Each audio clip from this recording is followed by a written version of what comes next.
Bianca, tell a little about what you do every day. Like, how do you spend your time? How are you serving the world? What shows up for you every day? Gosh, I'm doing a lot. I think that is a commonplace for a lot of us these days. That we're all just doing a lot. So for me, it's no different. I stand in arms with my colleagues out there. I think what we're seeing, like women empowerment, right? A lot of women that are out there and doing a lot and being seen and being heard. For some of us, this first times in our lives. So that's what I'm doing on a daily basis. I serve my local community here. I live currently reside in Las Vegas, Nevada. I always say the fabulous Las Vegas, Nevada, and I work closely with the Nevada Systems for Higher Education through the University of Nevada, Reno, which hosts Region 9 of a department called the Centers for the Applications of Substance Abuse Technologies, which the acronym is CASAT. We like saying that a lot more than the mouthful, right? So Region 9 of CASAT oversees, I think it's between like 9 and 12 states here, kind of on the inner mountain west band here for those states. And we provide all of the training and education for certification and for licensure, and then also to pre and post service members. So the pre-service members are our students that are going through the university. We provide training on a myriad of health and wellness topics, behavioral health and healthcare, oriented, and I actually write the training for our crisis program. So I wrote the course for Pathways and Crisis Services, as well as a course for trauma-informed care and crisis services, and targeting paraprofessionals, targeting peer supports that were looking for certifications. So to do my part in really, I take it personally, I take it seriously, I take it as this is my life's work. It's my playful work. I have a lot of fun with it. My spirit just kind of goes crazy with doing it. But being able to have an impact on the future and the workforce through education. I'm just such a huge proponent of education being central to a lot of healing and growth themes, right? And so what I do every day, in partnership with the university, in training and education and higher education, is meaningful work to me. And when I'm not doing that, so the other hours that I'm awake during the day, I'm a licensed clinical therapist. I have been kicking and screaming, holding on to just the smallest of caseloads, just so I can continue to have the time to connect with people in clinical practice. So even though I do a lot of work in education and training, I do a lot of travel for my private practice, doing education and training, as well as, being a keynote speaker, a traveling speaker, doing training and workshops for schools. I work in K through 12 schools and in colleges, universities. I work with sports clubs and associations. And so I'm in the airport a lot of days. I'm in the sky a lot of days. But I think all of the titles, all of the hats, we can really sum it up to I'm out there. I'm in a community and really walking in my purpose, which I believe is to connect people. I'm an educationer, I think naturally, clinical practitioner by trade, and really it's just about connecting. I love to have conversations, as I mentioned, and I would consider myself a storyteller, a professional storyteller, Mm. because I've just found, in the face of great pain and injury and things like that, that I've experienced as a retired, I'm a retired professional women's basketball player. So doing a lot of winning and then also doing a lot of losing and experiencing a lot of injuries. storytelling, being able to, again, be seen, be heard, is so powerful, and it's something that I aim to, be the one to help collaborate with communities and co-create these safe spaces. So there's more storytelling, right? Mm. There's more, evidence of the journey, right? This is who I am. I am my journey.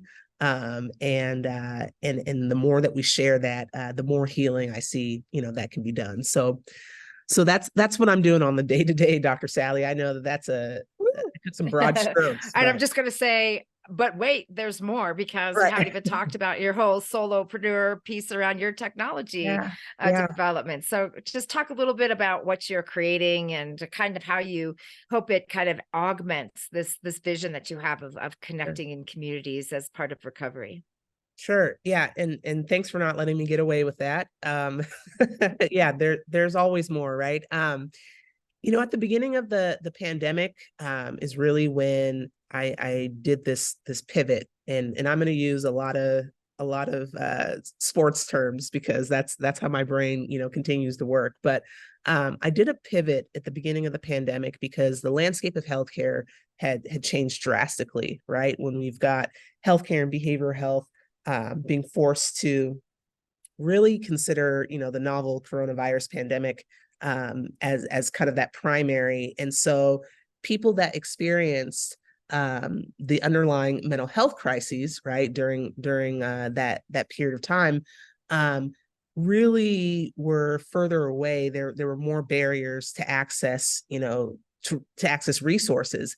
And there was a shift in responsibility as well, that I think that has been always there, but it was just a little bit more, I think relevant during that period of time in our history, is that um, the responsibility to be well, it really shifted back to the person that may be experiencing unwellness, right? And it's like, technology, there was almost like a dime a dozen, right? And I don't know if that's accurate representation of like value and costs, right? In this world, Hmm. but there were so many applications that really grew, during that time, and you've got kind of the rapid growth of two different sectors in wellness. You have like your wellness, storytelling and self-improvement kind of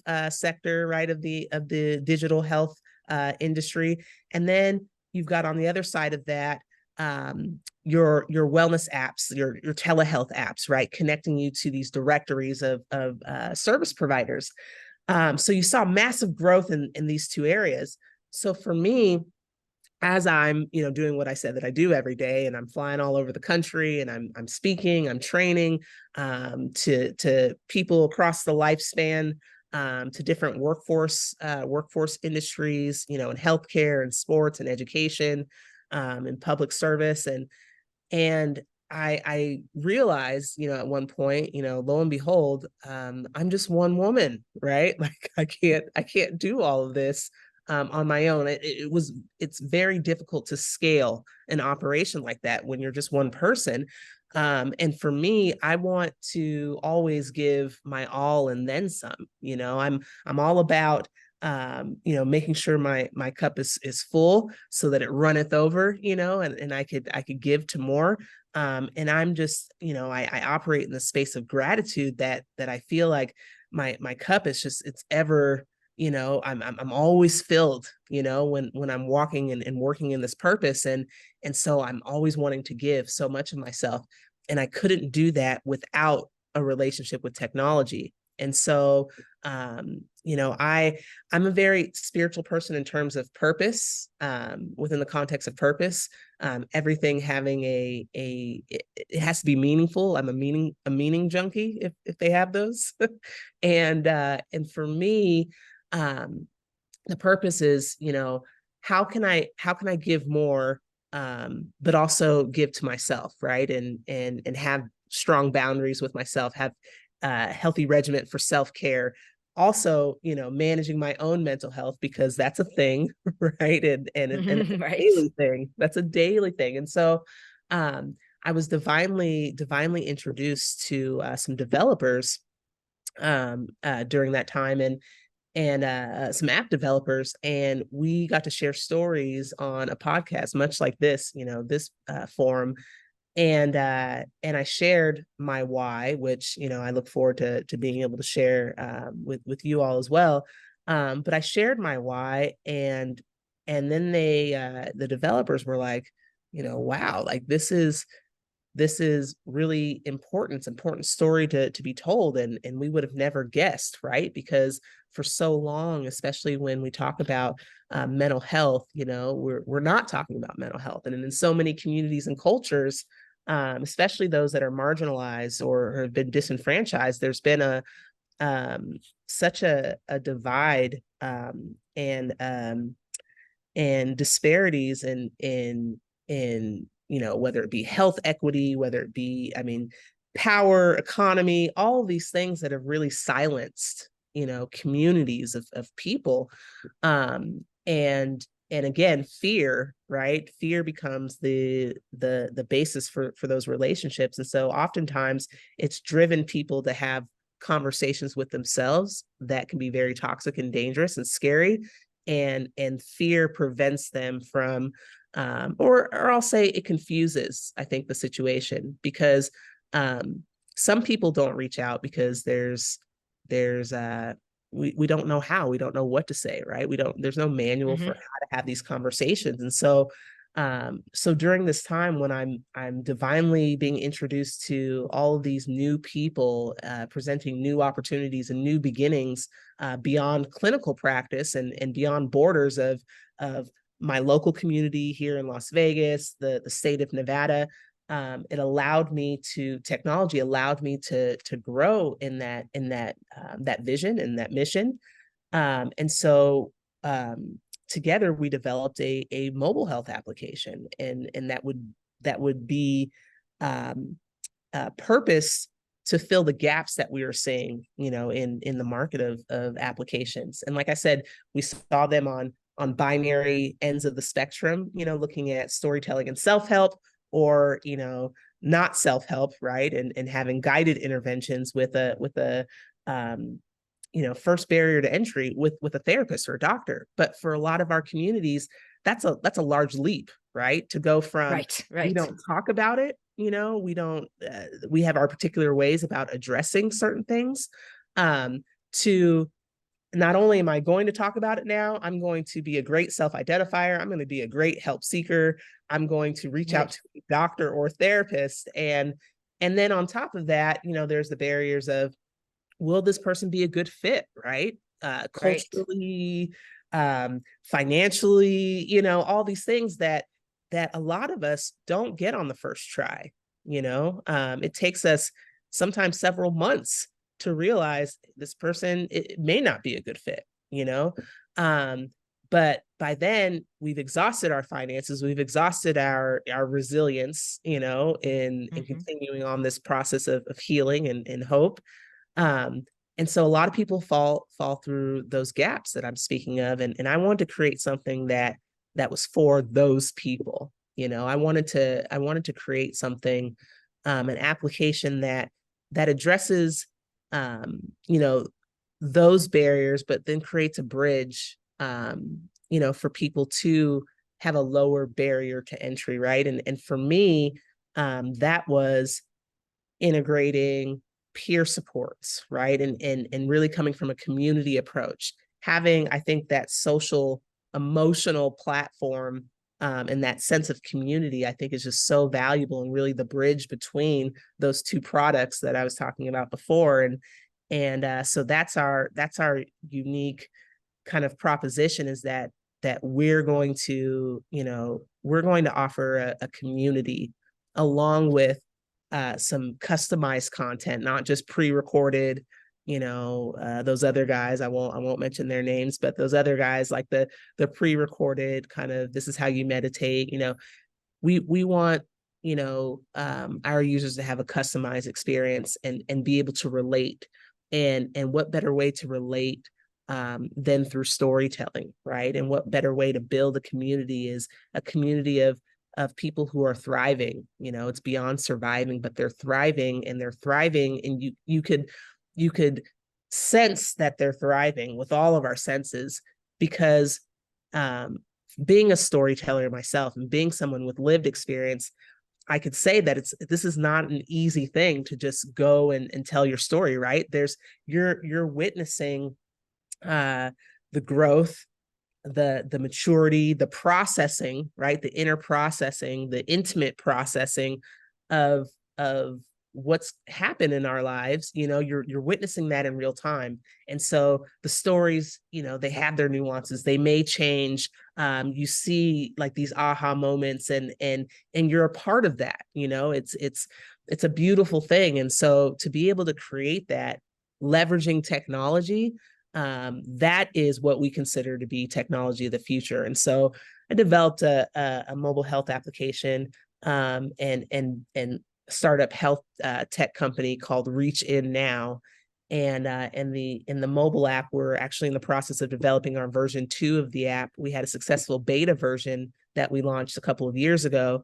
And we went out and we got focus groups to test certain aspects of the app, and got a lot of really great data. So we're currently building our version 2 of RenX is the version 2 of the mobile app. Wow. Okay. So for my listeners who've been following me for a while, can you see why I'm such a Bianca fan? Because she's got all the things that I love. She's got the peer support, and she's got the storytelling, and she's got the innovation, and she's just doing it and just making it all happen. And I just love talking to you. So there's like 18 million directions I want to go right now. But what I think is most appropriate is for us just to go back in time and hear your story about, how you got here, what drives your passion. You said, it's like a spiritual woot woot every day because you got to do what you are meant to be on this planet to do. Well, how did you get here? Because that moment isn't one that we find easily. And your journey as well had lots of trials and tribulations. So take us back. No, thank you. Thank you for that. It's not one that you find easily, and it's not one that you find without trials and tribulations and injuries, right? And I think that's a really important point, because for so long, I think it'd been portrayed, even, just in our media and in society, that that a certain lifestyle of success, right, is complete. It's material gluttony. It's happiness. Every day is a party, right? You're celebrating, and that's not real reality. Television, right? It's not every day is a celebration, but the every day that you are grateful, that you do find something to celebrate, is really honoring the other side, right? The other side of things, and the other lived experiences that have made us who we are today. And so I'm very much in the practice of honoring my lived experiences, the ups and the downs. And like I said before, being a retired professional women's basketball player, I've been able to win and champion at every single level of my sport. And that's something that less than 1% of the global population can claim, right? So I'm very humbled and honored that I was purposed to have that experience. And all of that winning, there were, many more losses, and like I said, injuries, not just to my physical body, but injuries that would transcend and have a lasting impact on me psychologically and spiritually, in terms of purpose, of who I thought I was. My identity was 100%, 1,000% a basketball player.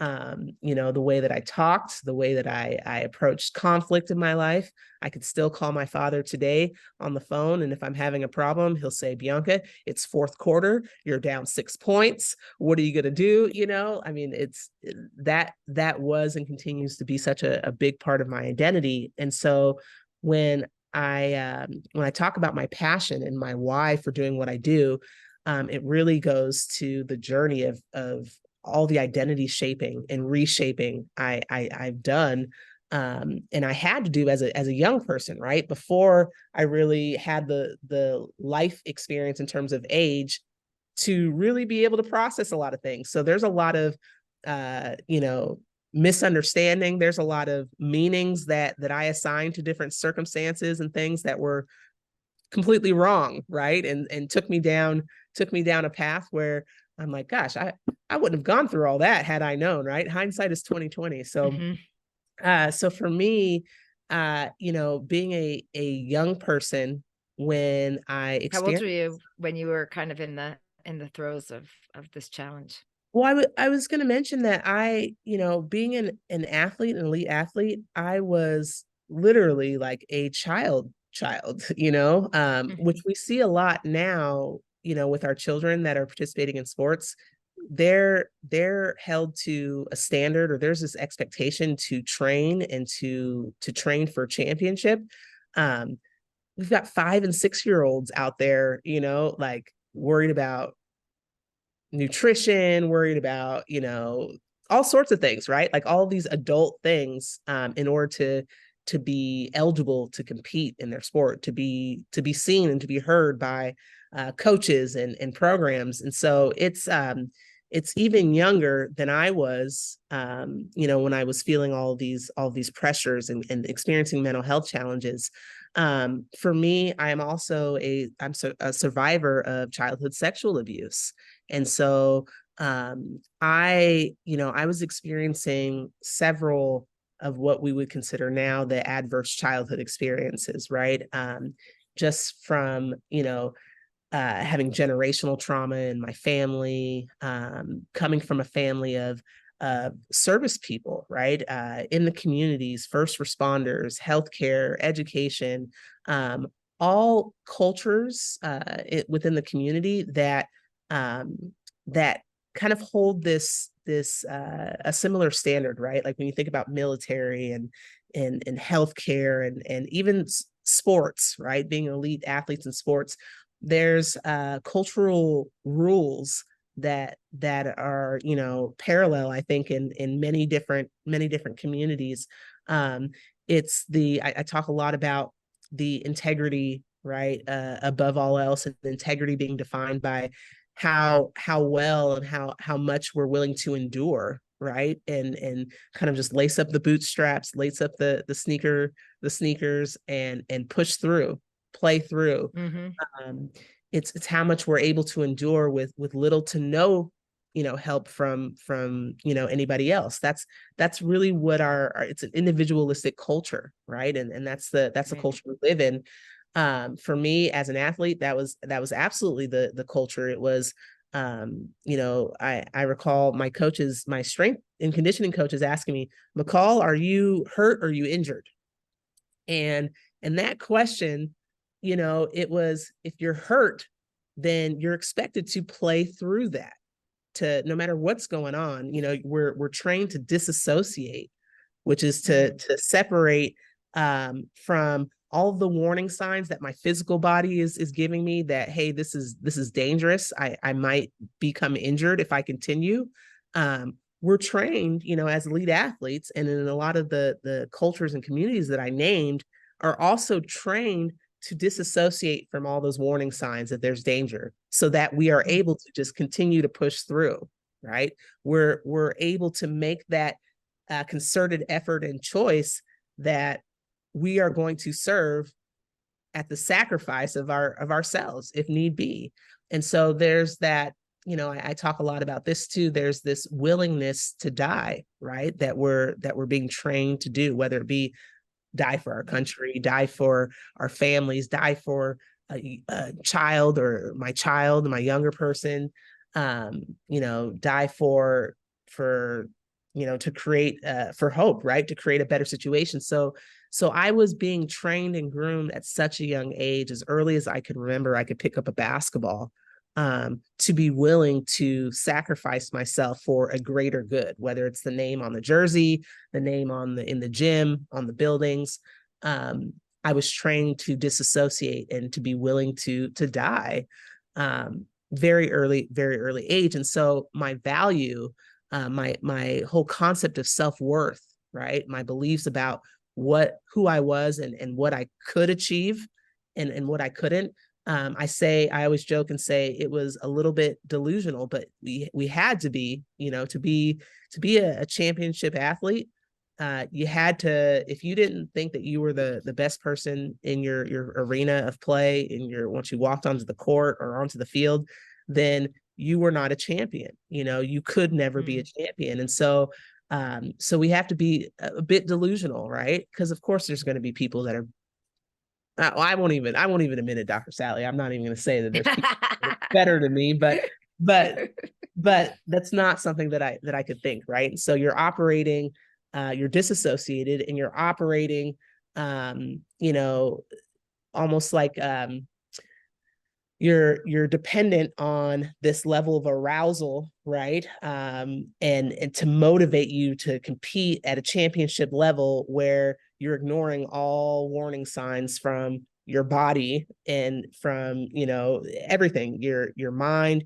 You're discounting all doubts that you can't, end up with a win. And for me, um, that sacrifice before self, it was so deeply ingrained that when I became injured, I was on a recruiting trip. I was ranked 11th in my recruiting class, meaning that somebody got the mistake that there were 10 women's basketball players that were maybe better than me. But that wasn't true. But anyhow, so I'm being recruited. I'm being invited to visit college campuses, visit with their teams, play some pickup basketball, and they can kind of check out my skills, and then they would offer a scholarship. And this is late 90s for me, and so I say that because this was before a lot of like the restrictions that have put into place, and so we were treated like rock stars, in the 90s. And I was on a recruiting trip on the East Coast, and that was another thing. Being young, I wanted to go as far away as possible. That meant that I was really somebody. I was really something if I can go far away from home, right? And so I'm on the opposite end of the country from my hometown in the San Francisco Bay Area, and I was playing some pickup ball with a few of the girls. I was playing very well. I had thrown the ball, caused a turnover, so that means my defender, intercepted the ball, and she's dribbling down to score on the other basket, and I'm running alongside her. She does a hard jump stop. I go up to block her shot, and on my way up, I felt everything in my left knee snap, and so I torn my meniscus, my MCL, and my ACL, the anterior cruciate ligament and your medial cruciate ligament, all the bands that hold your knee together, basically tore all of those. And immediately my entire identity obviously had changed, right? Because I had the status of, I'm an all-American, highly recruited athlete. I had the status of, while my peers didn't know where they were going to college, I knew that I was going somewhere. I was being sought after. All of that had changed just in that moment. And I went from hundreds of scholarship opportunities to maybe a handful of schools that were still calling. And I saw the concern and the worry on my parents' faces, being, middle class working family, but feeling like, I don't know how you're going to get to college if you don't get a scholarship. We had this plan. So there was this devastation on so many levels that we experienced with that. And I remember going into surgery and seeing my dad. I really wanted to go to Stanford. That was my dream school. Wasn't so far away from hometown, but I could be kind of that hometown hero, get a great education. And going into surgery is when I found out that the Stanford coach was reneging on scholarship offers. And coming out of surgery, the first person that I talked to was the orthopedic surgeon. And he tells me, and this is probably one of the most profound conversations that I've had, but he says, Bianca, you don't need permission to be out of pain. And I'm 17 years old at this time, right? This is my first surgery. I've just gone through this devastating, legitimate identity crisis and trauma, right? To my physical body, to my psychological body, to my spiritual being. And the first conversation and the only conversation I really had about the injury of that magnitude was with the surgeon, who says, "You don't need permission to be out of pain." And then he hands me a black button, which I didn't wrap my mind around it at the time, but was a 17-year-old girl receiving a morphine drip, for pain management. And at the time, like I said, the doctor gives it to me. I don't know, what it is or what it's going to cause, but I pushed that black button every time I felt like I was in pain. And to a 17-year-old girl who just lost her identity, I was in pain every time I was awake. And so this was back, when insurance was great. I don't know if we all remember that, but I got to spend a whole week and a half in the hospital and pushing the black button. And I'll never forget being discharged and crying hysterically, holding on to the bed rails, saying, "Please don't make me go. I'm not ready. It still hurts." And I always think back to that moment where they literally had to like pry my fingers off of the bed rail, and they were wheeling me out like, "It's okay. Here's some prescription medications. You'll be fine."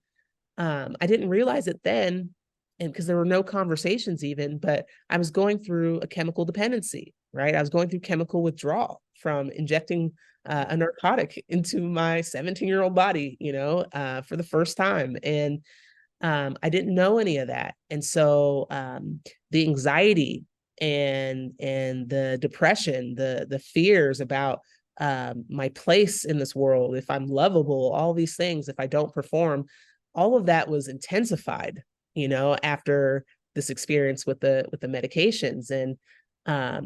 And there was no conversations, there was only just prescriptions. And so I was left alone while hearing the phone ring incessantly. And these are colleges that are saying, "No scholarship, no scholarship, no scholarship."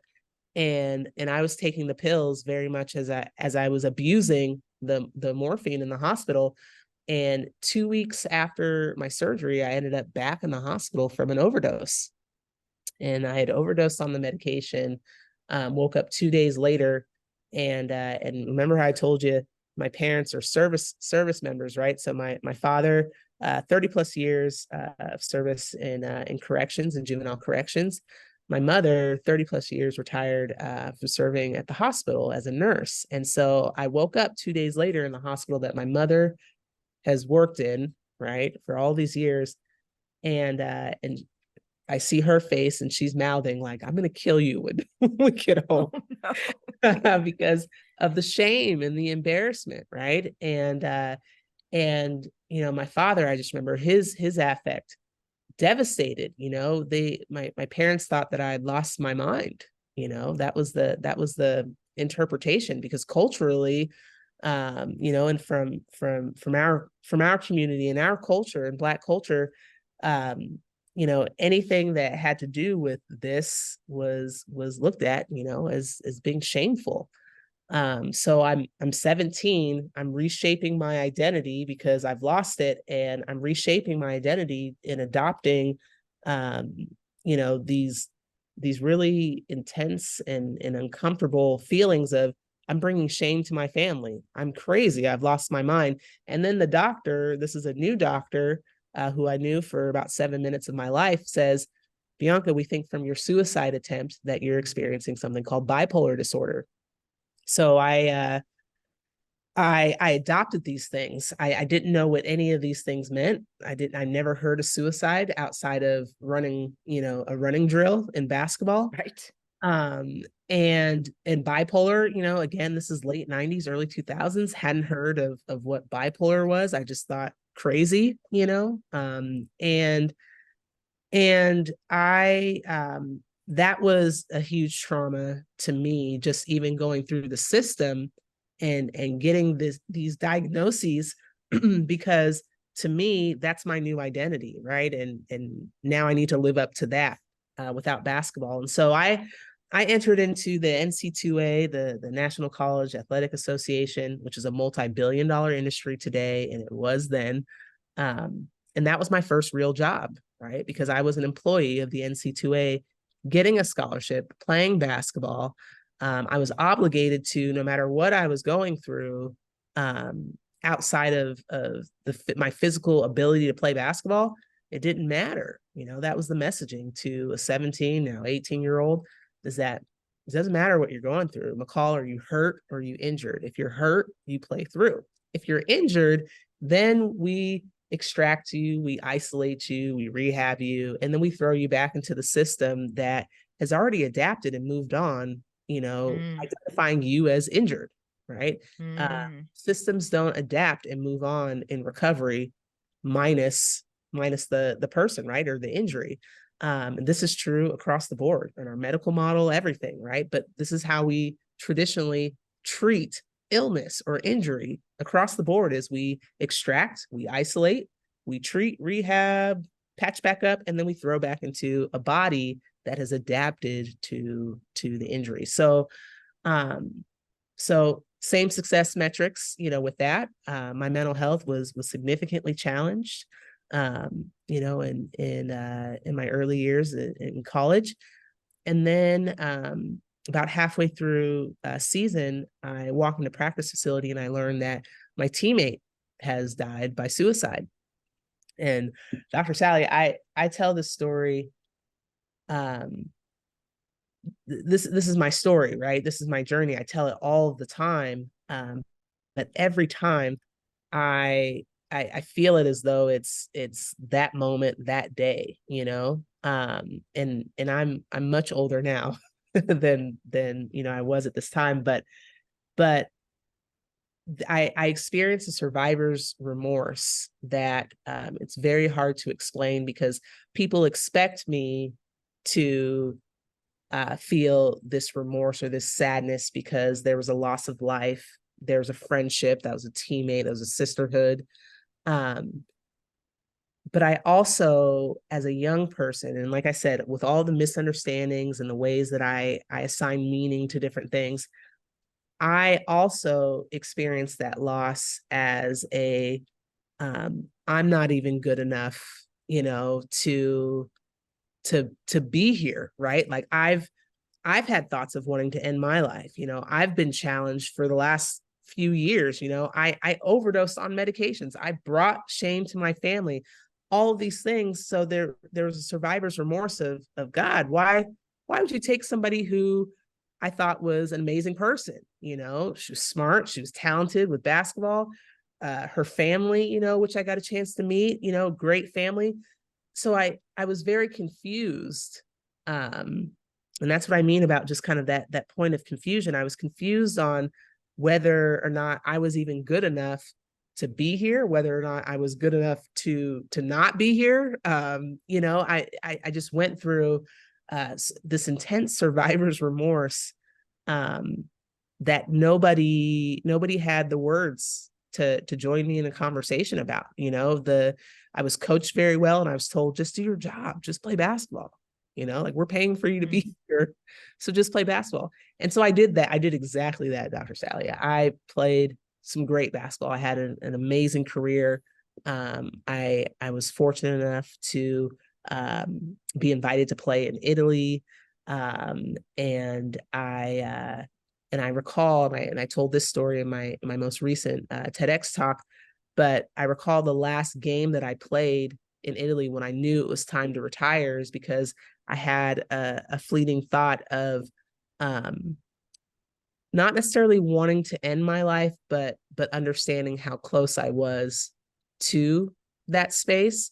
And I was looking down at the Mediterranean Sea, and I had the thought, if I take another step forward, being in Venice, where, you could just step forward into the Mediterranean Sea, I thought I would be at the bottom of the Mediterranean Sea. And that thought, it scared me enough to want to call my father. And for any any athletes that may be listening, any female athletes, I mean, we go through very unique challenges being a female athlete compared to our male counterparts. And so any female athlete that's listening that could relate to the conversation that you have with your dad or your coach or that caregiver that has supported you, throughout your career, the conversation that you have asking if you could be let out, let out of the gang, and actually focus on life outside of being an athlete, because for a young woman, that's so much, right? I mean, just our bodies, relationships, having children, all these things, being a a successful woman in the eyes of society, right, is not being a beast on the court in basketball, right? And so, I mean, it's you're when you're thinking about retirement, that transition in your career for a woman, for a young woman, is unique to that of a young man. I'm not saying it's not, it doesn't always also have its challenges, but for me, that was something pretty significant to call my father and ask to retire. And the fact that he saved my life without even knowing, the fact that he said, Bianca, you've had a great career. I've enjoyed watching you play. Hang it up. We'll be great in the next career. Whereas, some parents are like, what? Stick it out. Like, what do you mean? But my dad didn't even know it, but he saved my life. And what he did as well is he gave me permission to be out of pain, in the sense that I could really confront that pain, and I can I arrived at this decision point that my second act of life is going to be dedicated to preventing these tragedies from happening, right? And so the tragedies of loss of life, of death by despair, with suicide, with drug overdose deaths, but also the tragedy that I had gone on throughout my young life without having any of these conversations, and with feeling afraid to talk to people, and with having to process, a willingness to die at such a young age, right? Before I really had the resources and the tools and the support to be able to process that in a healthy way. All of these are tragedies to me, and so that's what, that's my story, Doc, is that I do this to prevent those tragedies from happening. And I have a particular affinity for young people. I have a particular affinity for the underrepresented, the under-resourced, communities, because to me, it's tragedy to not have not only access to quality support and resources, but access to at least one person that you feel that can eliminate this existential isolation, right? Feeling like nobody understands your unique journey and process. We've got to eliminate that for people. I think it's that type of isolation that leads to the tragedy, the tragic losses of life that we've experienced. So, Wow. Wow. There's so much there. And I, just see like this, like confluence of all these pieces in your life, like the appreciation of what it takes to be an elite athlete, and kind of the challenges that come along with that, and then bringing that language into this work, the retirement piece of that. I mean, you retired from something that was pretty much your entire identity, but really early in your life. right. But all of those things, all of those feelings, all of those experiences you had about who am I if I'm not doing this anymore, are exactly or very similar to the same feelings of the cop who served 40 years, or the teacher who's retiring at 65, or Right. like, who am I if I don't have the keys to the kingdom anymore, if I don't serve in this way, if I put all my eggs in this basket, who am I if I don't do that?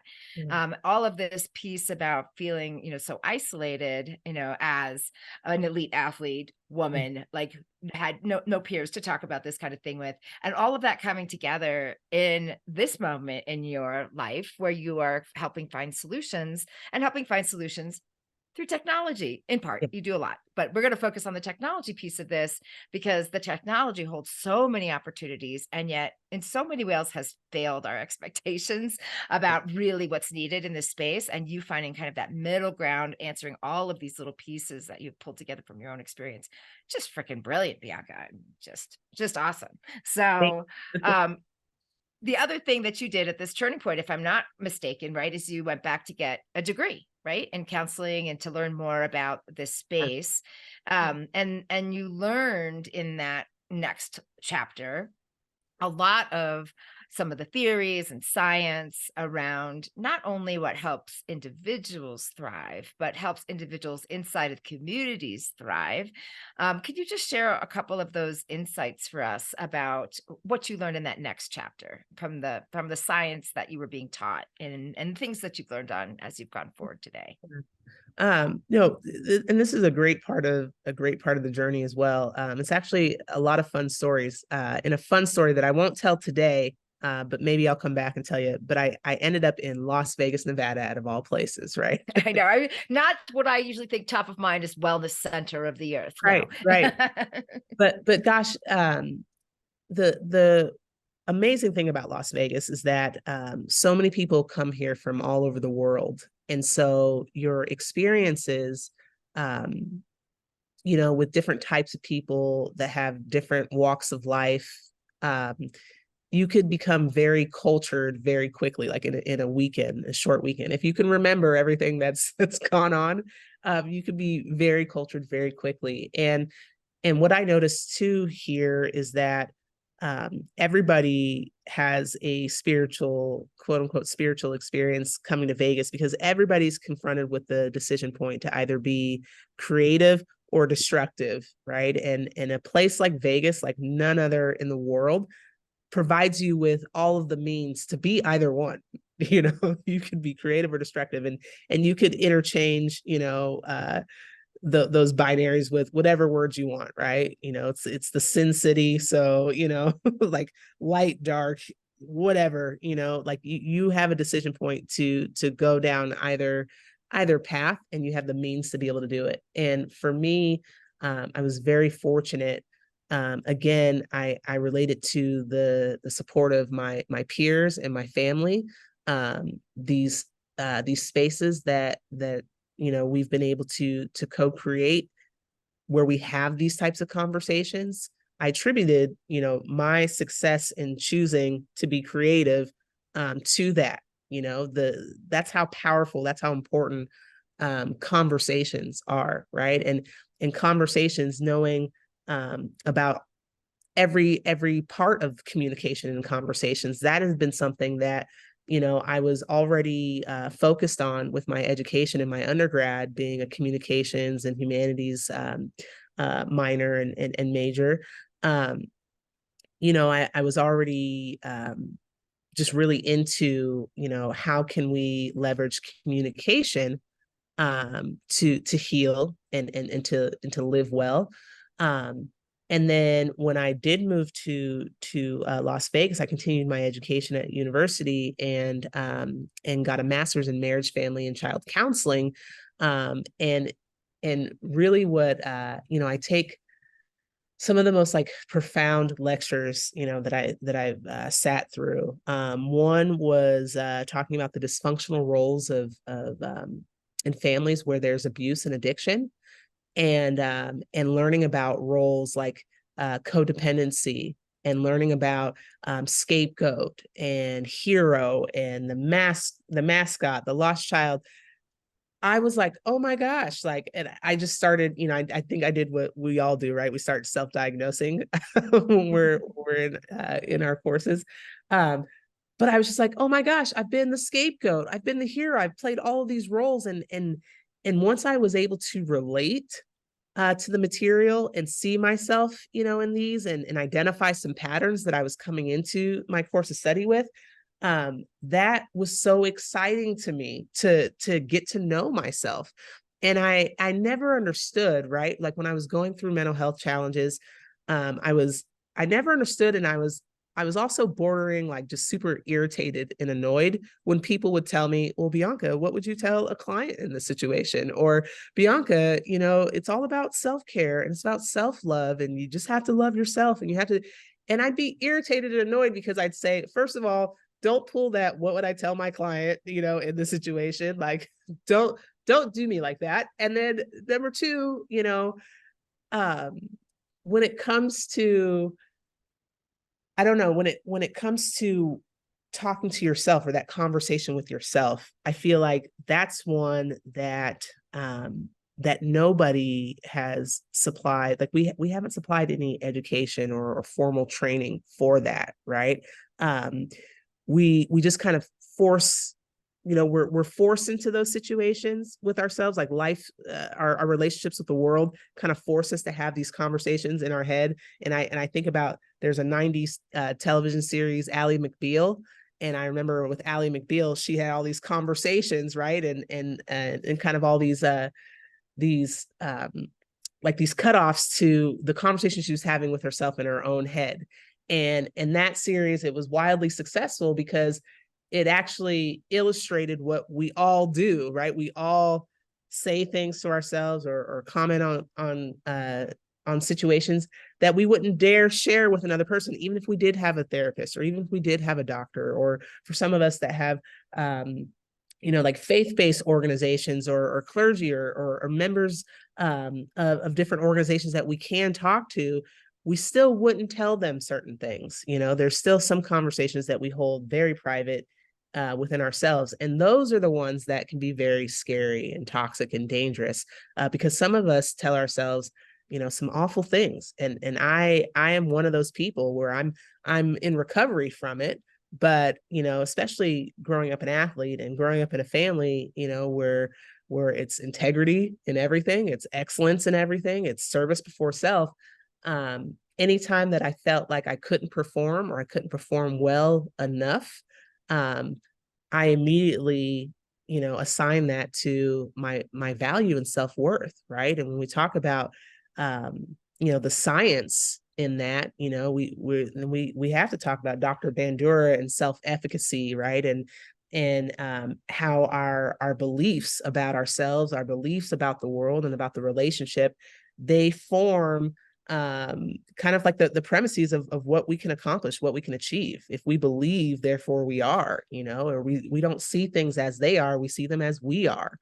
I all of these things are definitely like woven into what I offer now in practice, right? And in training. And when I talk about how do we leverage technology, it's how do we feed the technology, right? And how do we educate, how do we train the technology to be able to go through these intricate and intimate processes that the human mind goes through, that we as the human spirit, that we go through with regards to our self-efficacy, with regards to I think it's decision making, because there has to be a willingness to be aware, to want to get to know yourself, right? When I was younger and playing basketball, I didn't feel like I needed to know more than, am I ready to go and ready to play in today's game? Am I ready to compete? Outside of my physical body, I didn't really need to know too much. And even then, when you talk about kind of general population, we're not even really groomed or influenced to be that knowledgeable about our physical bodies, right? Like even things like what we're eating, ingredients and all that, it has to be kind of like a fad or a trend to be informed about all the things that we consume, and all the things that we consume physically, all the things that we consume in terms of energy, or being around people, places. It's not something that it's that we're all out here trying to get to know ourselves better with that. And I just started asking the questions of why is that, right? Why is that for me? What am I afraid of in learning about myself? And for me, it was, well, I don't want to learn about myself because I don't want to talk about all the stuff that I've been through, right? Like I don't want to keep talking about it because then I'll start feeling, a certain type of way, or I don't want to rehash. I've already felt like I kind of moved on, or I moved forward. So for me, it was I don't want to get to know myself based on what I've already gone through, because I just want to put that behind me. I want that to be rear view. But what I didn't realize at the time is that all that stuff, it might have seemed rear view in terms of physical age, but it was coming up in all of these patterns, right? That I could relate to as I'm learning these things in classes. All of my patterns were carrying that with me. So it wasn't rear view. I saw them in the rear view, but it's because they're in the back seat of the car, that I'm still traveling with them, right? It's like, it's like kids, right? Like they're yours, they're not going anywhere. They're in the rear view, but they're in the car. And so for me, that became my passion, right? And my purpose is how do I inspire people to want to engage in self-discovery? How do we shift paradigm and change the language to where people can embrace the process of transformation? And to me, it was, well, we need to be educated. We need to know what we're up against. We need to know the arena. I want to approach it the same way that I approach championship in basketball, right? That for you don't just wake up a champion, not just because you're talented. You have to have a daily regimen of activities, right? That trains your muscles, right? You build this muscle memory to be able to withstand and to recover from anything that throws you off in the competition of play, right? And that's regimented. You win championships in the off season, before when you're training for those moments. You have to, in my sport, basketball, it's a team thing, like if I could dribble, pass myself the ball, shoot, and do everything, then I'd probably still be playing, right? I'd still be, I'd still, but you can't, it's physically impossible, right? And so having supports, and I approach building a support network similar to how I did, building a team when I was a kid in playing basketball. Get everybody lined up on the half court line and say, hey, I got you, I got you, I got you. You shoot the three really well. You do this really well. And I chose a team that complemented me and my skill set. And so it's the same approach with regards to my health and wellness, or my mental health and wellness. Is I've got to get my squad together. I've got to train. I've got to do all these things. So how can we leverage technology to build a safe space that inspires that? And I realized people are inspired by leaders who do it themselves, right? Like, and especially younger people. We live in a time where like truth telling is so valuable, right? Because we're learning there's all these things that, all the truths that have been concealed from us, right? That we didn't know. And when you know better, you do better, right? Is the idea. And so let's know better, right? And what better way than to walk in this purpose and to be myself in this purpose and share. I don't know if this will work for you, but this is something that was helpful for me. And I want to meet more people that are active in their transformation, in their recovery process. And I want more storytelling so that we could get more of these examples of how people are thriving. And to me, when you have a social emotional network that is supportive of embracing and honoring our lived experiences and transformation and just honoring the opportunity to reshape our identities into something that does have power, that does have worth, that does have a purpose.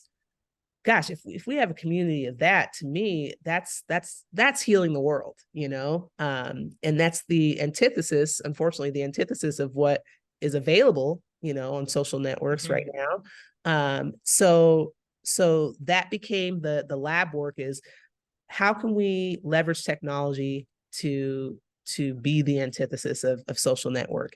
There needs to be more supports readily available and in real time, right? Because the barrier of I finally do reach out for help, and then I've got to wait 3 weeks or 6 weeks for a waiting list, or I don't have the right funding source or insurance, or I simply can't afford to talk to this person. I want to eliminate those barriers so that people anywhere, anytime, anyone, very, very much aligned with our Crisis Now model, and with national strategies, right, is anybody should be able to talk to somebody in real time. And so that's why it was so important to have to empower, certified peer supports, people with lived experience to be on this line, to be using this technology, to be a part of the community that we build, so that anybody, anywhere, anytime could have somebody to talk to, that could relate to somebody, that could we can eliminate that existential isolation and leverage the technology to be able to identified to be predictive and prescriptive, right? To be identified through tone of voice, through keywords, through phrases, context and syntax, to be able to identify risk and then also be able to reward healthy behavior, right? So we developed the technology to help us to work smarter, and not harder. So I don't have to clone myself, but we could create these stories, within the technology, to be able to help support somebody, through that journey. Mm. Again, so much there. So if I were to distill what you just said all there, I mean, you're pulling from some of the founding theorists like Bandura about, how do people change? How do they get this sense of self-efficacy, this idea that I could do this? And in so many ways, it is about role modeling and who you're connected to. And then also around the cultural science of who am I inside of a community and how does that shape my ability to believe that I can be a thing or come through a thing. And then also the science of technology. What do we know about how technology facilitates helpful encounters, helpful processes around mental health? How do we lower some of those barriers? And then inside the experience with technology, how are we maximizing growth and recovery versus some of the negative side effects of Yeah. technology? So there's just so much there that you've been able to, again, braid together from very, very diverse points of view, very diverse points of knowing into what you're doing today. So let's transition again now into the strategy. And I'm going to have you hone your thoughts just on one piece of that, which I think is so kind of unique and powerful, which is this is idea that you have about really cultivating a relationship with technology, thinking of it as a relationship like you would have a relationship with a human, thinking about your relationship with technology as a way of figuring out what's going to be the best things for you moving forward in your well-being. So talk to a little bit about that strategy. What do you want to make sure that some of our listeners take away as they're thinking about this from a relationship point of view? Yeah. Um, and I think, again, starting with the why of why relationships and why does this systems theory, why is it so prevalent in a lot of what we offer with Reach In Now? And the reason why, it goes back to what I mentioned earlier about traditionally how we treat injury, of any kind in illness, is that we isolate and we extract and we treat and then we return, to a body that's adapted in a different direction. And the reason, so that forms the why, we look at it in terms of relationships with technology, is because I don't believe that resilience happens in isolation or from isolation. I believe that there has to be bonds, there has to be communication, there has to be connectivity or connectedness, in order to treat injury and illness and to combat isolation. So this is that's where the disruption comes from, is that we've got to disrupt what we believe to be the best approaches and best practices for working with injuries. Can't happen from isolation. And so a part of the science too that we've included in our offering is the International Olympic Committee did a study, throughout like 12 countries, hundreds of doctors, therapists, and theorists, and they did a study for the best approaches to mental health conditions and concerns among elite athletes. And what they discovered in their study is that that you couldn't just target the athlete, right? We can't just isolate the athlete stakeholder within the ecosystem, that we have to provide support, training, and resources for the other stakeholder groups, which includes coaches and trainers and clinical staff, which includes the athlete's entourage, so their parents, caregivers, friends. But what I really loved about that study is it looked at the relationships between all of the stakeholder groups and how The entourage, for example, are highly influential over the athlete in when it comes to their decision points of surrounding self-awareness and help seeking. That is very much influenced by the entourage. It's very much influenced by the coaches and the clinical staff, and ultimately the culture of the ecosystem. So for me, I inherently, it translates to me with what we must do with our relationship with technology is since we're really trying to build something that ultimately repairs relationships and empowers relationships to support each other under this new paradigm of a psychologically safe, healthy mental health culture. It starts with the relationship, right? And the relationship with self and the relationship with technology. I think especially in healthcare and behavioral healthcare, and we talked about this, Dr. Sally, that the relationship with technology and practitioners in the space, right, or paraprofessionals in the spaces of healthcare and behavioral healthcare, we've kind of gotten off to a rocky start because just by association, technology and how it's transformed the healthcare practice through telehealth, through electronic health record systems and documentation. It's already in the family of what kind of, I think grinds our gears a little bit as practitioners, where we have to be administrative professionals, in addition to what we love to do, what we're passionate, what we're skilled about doing, which is connecting with people. But the administrative side of the work is the work that isn't, I don't know too many people. I won't say all of us, but I don't know too many people that's their favorite side of the work. So that's already kind of, I think, influencing our relationship with technology. And so I think it goes back to very similar to how you build a relationship with anybody else, right? Or consider any important relationship or significant relationship. I know for me, it's like a blind date, right? If somebody's setting me up and so they're saying, Bianca, you got to use technology, right? It's the future of wellness. It's the future of healthcare. And I'm like, I just don't want, people shouldn't be replaced. The human connection shouldn't be replaced by technology. I'm really resistant to the idea. But if I'm being forced, right, because it's here, being forced to engage in this relationship, I'm gonna do some internet stalking, right, and learn as much as I can about the other person before I show up to this blind date. I'm gonna see where they've been, where they are, where they're going. I'm gonna prepare for that relationship. And I think the same should be said about our relationship with technology is let's learn what's out there, what's available to us, because technology is a space that grows and it's very dynamic. It changes literally every single day. There's new technology or there's new things that are coming forward. And so it requires continued education on a daily basis to keep up with all that's available, all that's resourced through technology. And that's really, I think, a responsibility that we have, those of us who are fighting for the human connection. And as storytelling is as embedded as it is in a practice like Reach In Now.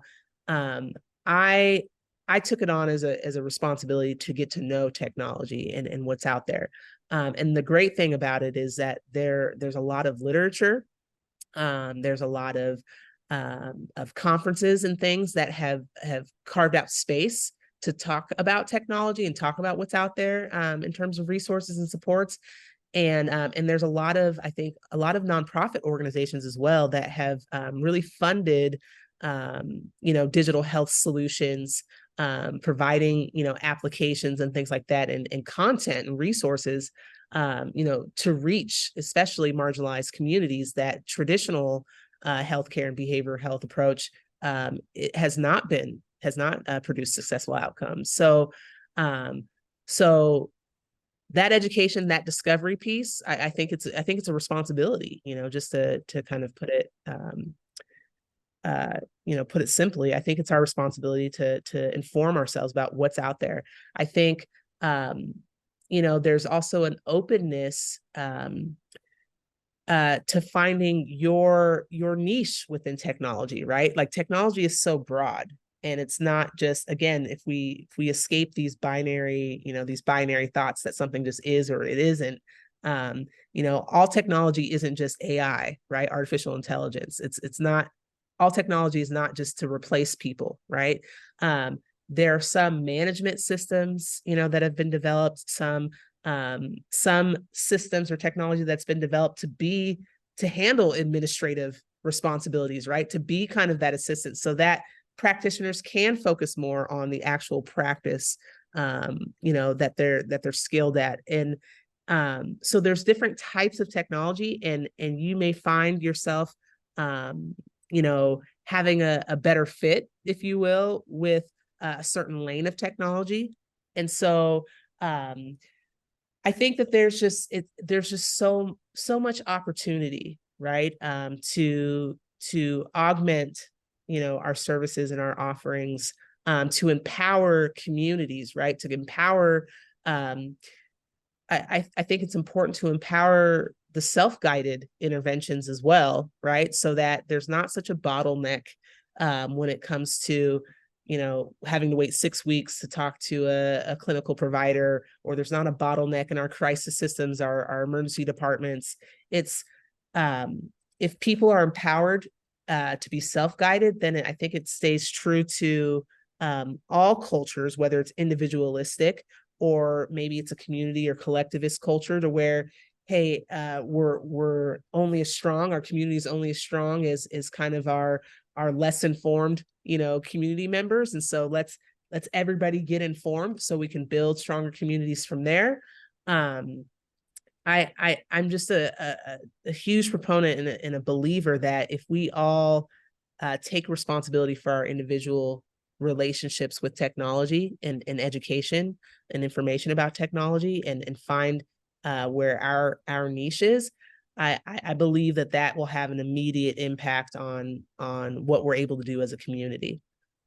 Mm. I've just been thinking this whole time you've been talking about, really thinking of this as a framework of a dating relationship in particular, a romantic or intimate relationship in particular, because I think there's so much there. Like you talked about the blind date piece, then there's like the getting to know you phase. Like, am I interested in you? And like that, the wait times, or, I mean, they're just clearly not into you. So move on, like find someone who can be more responsive. And then there's this whole space of, who's sucking the air out of the room? Are you putting so much of your energy into this thing and it's really not benefiting you? Mhm. And then the toxic part, like, are you in a space with technology where you end up feeling worse about yourself because of your engagement with this technology and how it's impacting your idea of yourself? Like, get the heck out. Like, how do you break up with technology? Like all of these questions related to kind of our intimate relationships, because this is an intimate relationship. Many of us are on these forms of technology 7, 8, 10 hours a day. You better believe that is a powerful relationship going on right there. And if we think about what does it take to build a healthy relationship, what do we need to do to make sure that we've got a foundation for a healthy relationship? How do we know when it's unhealthy and we need to walk away? I mean, those are all really great questions that we can base in understanding this through that framework. So thank you so much for that. That's a huge gift. I'm going to go back and just do a quick recap.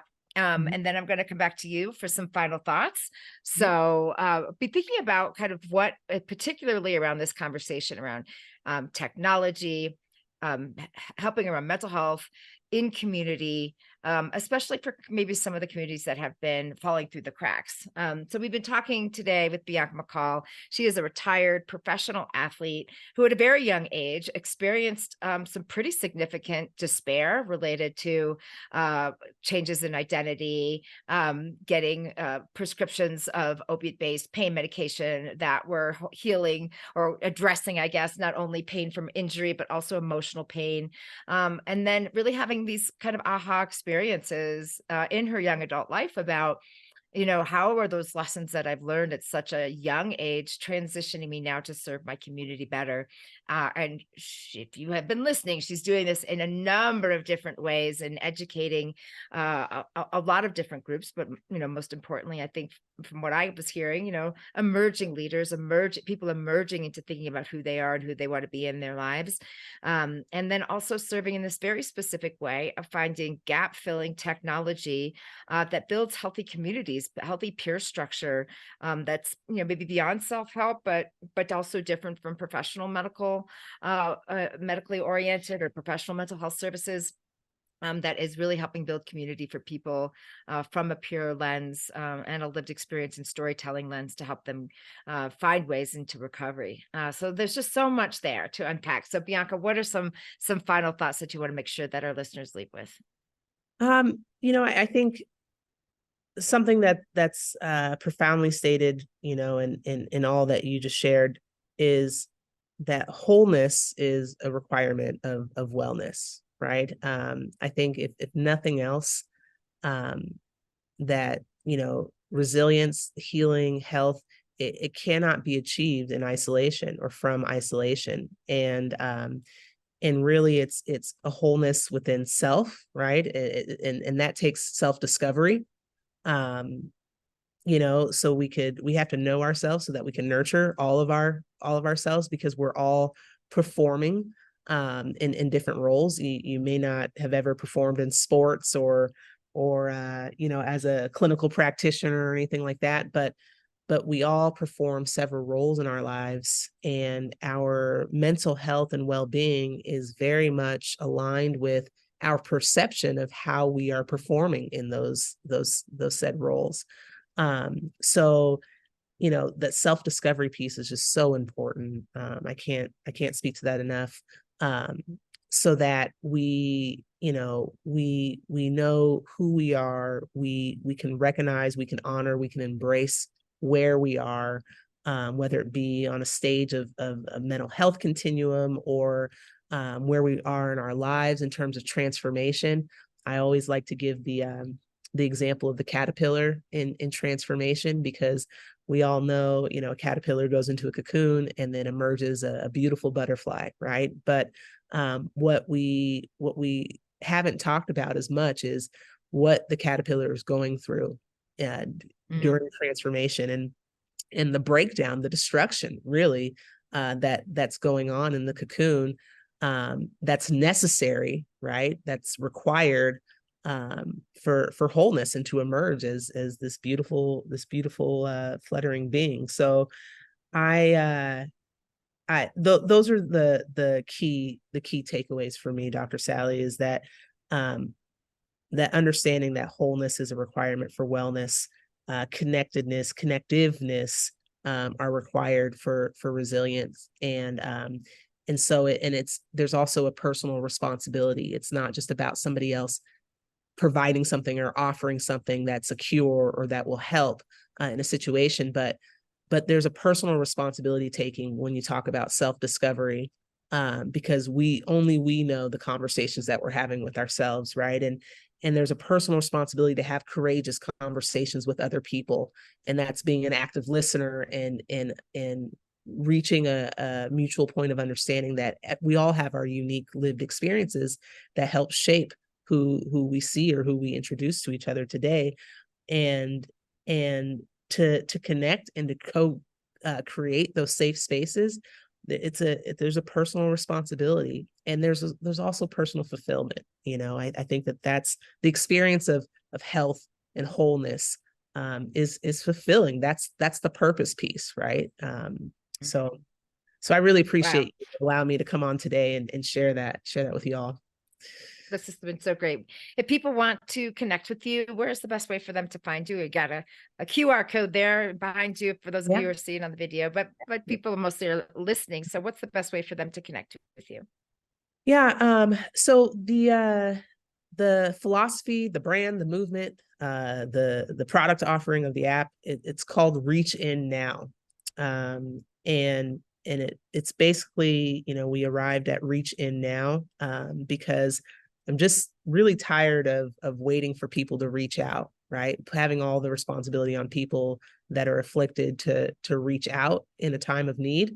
Because a lot of us, we're not going to reach out until things have already become unmanageable, and so reaching in, is the process of self-discovery, of becoming empowered, within our communities, and making that decision to be creative, right? Going back to that decision point, being creative or destructive. So reach in now. that's where you can find me. Other than looking up in the sky, saying it's a bird, it's a plane, it's Bianca going somewhere. If you go to our website, it's www.reachinnow.com. You could find, announcements and different content that's explaining what we're doing. We are, in the middle of uh, development of that version 2 for the application. We're adapting in our curriculum. We have a curriculum called Well Excel, and that's where the QR code for those that are watching, that's where it'll take you to our deck for our health curriculum. And so our health course curriculum we developed for schools and universities and for sports programs. And we're actually we're developing infusion courses and supplemental courses that could be taught at those levels as well. And so all of that, exciting announcements about that and where we are with our curriculum, with our application and our technology. We put on all of the social networks. And so we're on Insta, the kids call it Insta, right? Instagram and Facebook and X and all that. If you look at Reach In Now on any of those platforms, you will find us. And so and I encourage you to find us, to follow us. Like I said, we're always creating new content, sharing our experiences as we travel the world with this message, and certainly announcing, anything that we're releasing or relaunching to the public. So I look forward to connecting with you there. Awesome. So I love the brand and the message of Reach In Now, both as a call to action to that sense of responsibility that you talked around personal discovery, but it also speaks into the passion that you have around that peer support piece, that we all need to be reaching into each other all the time. And it's a reciprocity that we do for each other. So beautiful. Thank you again for your time and wisdom and the many ways that you are serving the world at this point in time. Who knows where things will be in 10 years? I can only imagine. And thank you to Dave, our producer and sound editor, for helping us sound amazing. And thank you to all the listeners who came in and joined us for this incredible conversation today about healing and recovery and technology and community and all kinds of really good stuff. And so in closing, as we do, I always just like to stop with our call to action, which is open your heart and challenge your thinking and take action to save lives. Together, we can restore dignity and sustain a passion for living.